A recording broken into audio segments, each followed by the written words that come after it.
நம்ம எங்களுடைய வீட்டு பக்கத்தில் இருக்கிற தோட்டம், அதாவது ஃபாரஸ்ட்டில் நம்ம இது தோட்டத்தை காட்ட போகிறோம்.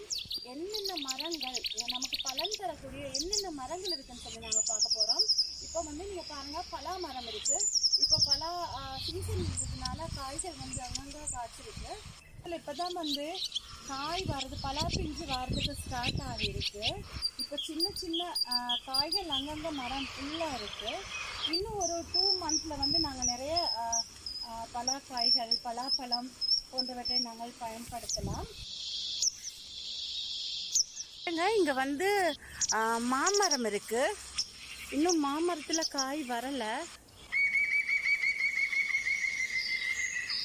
மாமரத்தில் இன்னும் காய் வரலை. இன்னும் கொஞ்சம் நாள் இருக்கு. மாம்பழ சீசன் முடிஞ்சிருக்கு. இப்போ அங்கே பாருங்க, இப்போ மரம் முந்திரி, மரம் நிறைய முந்திரி வந்திருக்கு. இது சீசன்ன்றதுனால நம்ம மரம் முந்திரியை காணலாம். நம்ம பக்கத்தில் போய் பார்ப்போம். பழங்கள் இப்போதான் ஆரம்பிச்சிருக்கு. ஆரம்பமாக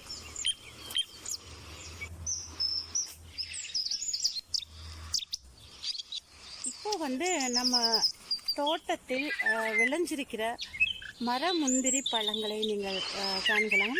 இங்கே எக்கச்சக்கமாக நிறைய இது சீசனாக இருக்கின்றது. வசந்த காலம்.